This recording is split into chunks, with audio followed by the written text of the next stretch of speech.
এই 15টি কথা মানলে যদি তোমার জীবন না বদলায় তাহলে বলো, এই 15টি কথা মানলে সফল হওয়ার থেকে তোমাকে কেউ আটকাতে পারবে না।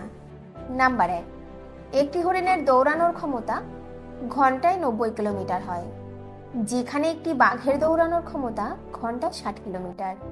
কিন্তু তবুও বাঘ হরিণকে ধরে ফেলে। জানো সেটা কিভাবে? কারণ হরিণের মনে সবসময় একটা ভয় থাকে যে বাঘ আমাকে ধরে ফেলবে, ফলে সে বারবার পিছন ফিরে দেখতে থাকে, আর সেই জন্য সেই ভয় তার গতিবেগ কমিয়ে ফেলে এবং বাঘ তাকে ধরে ফেলে। বন্ধু, যতক্ষণ আমাদের মনে ভয় নামক কোনো জিনিস থাকবে ততক্ষণ আমরা আগে এগোতেই পারবো না।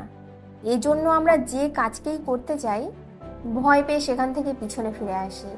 সেই জন্য মন থেকে ভয় নামক বস্তুকে একদম শেষ করে দাও এবং ফুল কনফিডেন্স এবং সাহসের সাথে নিজের জীবনে বাঁচতে শুরু করো। তারপর দেখো রেজাল্ট তোমার পক্ষেই হবে। নাম্বার 2, তুমি অবশ্যই দেখে থাকবে রাস্তায় রিক্সা চালককে লোক এভাবে ডেকে থাকে, এই রিক্সা এদিকে আয়।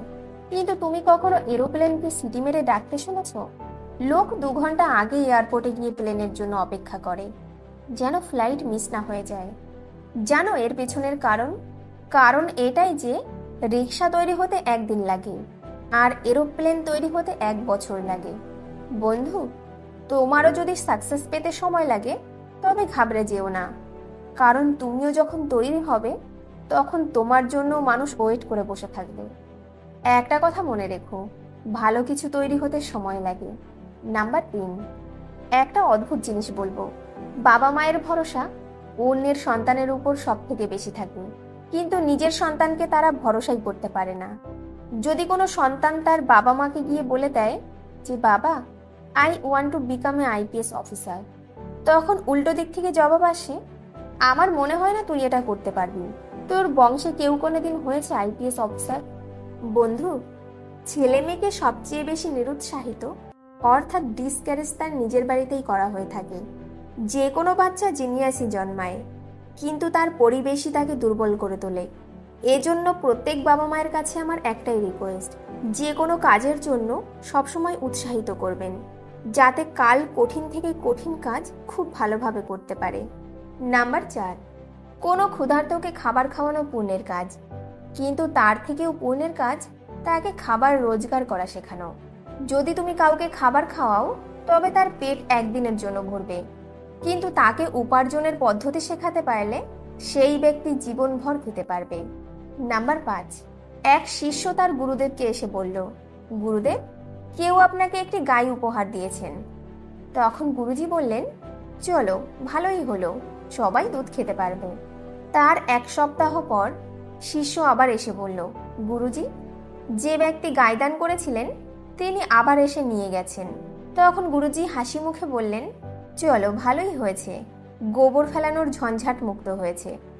এই কাহিনী থেকে একটাই শিক্ষা পাওয়া যায়, যে ব্যক্তি সমস্ত পরিস্থিতিকে মেনে নিয়ে খুশি থাকতে পারে, দুঃখ কখনোই তার কাছে ঘেঁষতেও পারে না, কোনো দুঃখই তাকে দুঃখী করতে পারে না।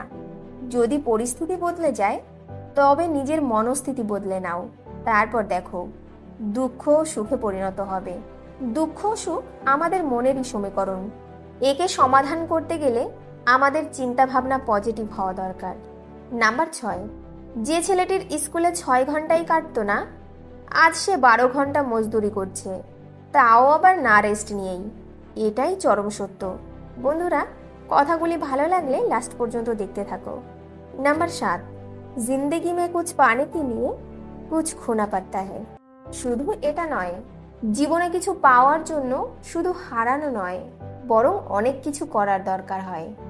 নাম্বার 8, তোমার নেক্সট প্ল্যান কাউকে বলো না, কাউকে সেটা বলো না যেটা তুমি করতে চাও, কাউকে সেটা বলো যেটা তুমি করতে চাও না, আর রেজাল্ট আসার পর সবাইকে অবাক করে দাও। নাম্বার 9, তুমি যদি চুপ থাকো তবে তুমি তোমার কাজে বেটার ফোকাস করতে পারবে। তুমি যতই বলবে ততই তোমার এনার্জি ওয়েস্ট হবে, আর যত বেশি তোমার এনার্জি লস হবে তত কম তুমি নিজের কাজে ফোকাস করতে পারবে। সাথে সাথে তুমি বেশি বেশি ভুল করতে থাকবে। যদি তুমি ফালতু লোকের সামনে মুখ না খোলো তবে তুমি নিজের মধ্যে এনার্জি মেনটেন করতে পারবে। চুপ থাকার মানে এটা নয় নিজেকে নিজের রুমে বন্ধ করে নেওয়া। চুপ থাকার মানে সকলের মধ্যে চুপ থেকে নিজের স্বপ্নের উপর কাজ করতে থাকতে হবে। সেই স্বপ্নের উপর কাজ করতে হবে যে স্বপ্ন তোমার জীবনে সবচেয়ে বেশি গুরুত্বপূর্ণ। সর্বদা মনে রেখো, যদি 100 জনের মধ্যে নিজেকে আলাদা বানাতে চাও, তবে বাকি 99 জন লোকের থেকে নিজেকে আলাদা বানাতে হবে। নাম্বার 10, যখন ভাঙতে থাকে হিম্মত, কমতে থাকে নিজের উপর ভরসা, নিজেকে ভালো করে উপলব্ধি করো, দাঁড়িয়ে পড়ো থোড়াসা, খুঁজে বের করো কমতি কোথায় রয়ে গেছে, এমন কি হয়ে গেছে যে ভাগ্য সাথ ছেড়ে দিয়েছে। নিজের যাতে ঘাটতি রয়েছে তার উপর কাজ করতে থাকো। কখনো হিম্মতকে হারতে দিও না, দেখবে একদিন লক্ষ্য নিজেই তোমার কাছে এসে ধরা দেবে।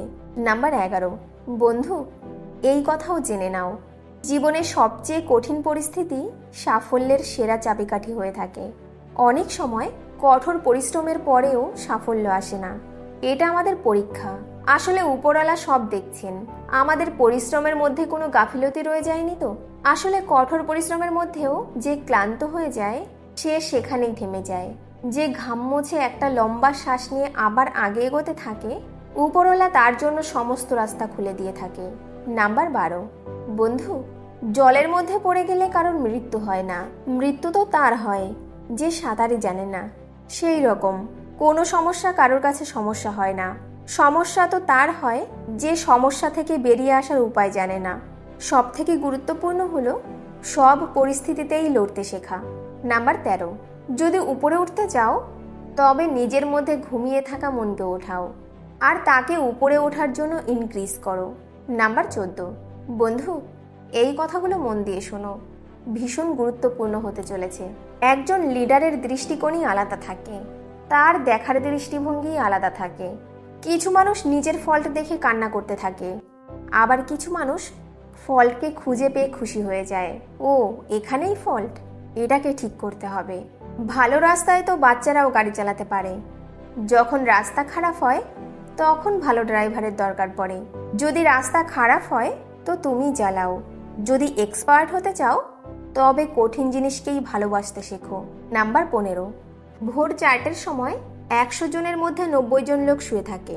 সকালে জাগা বাকি 10 জনের মধ্যে 9 জন এমন যারা হয় কোনো দরকারে ওঠে, না হয় ডিউটি থাকে, না হয় কারো ট্রেন ধরার দরকার পড়ে।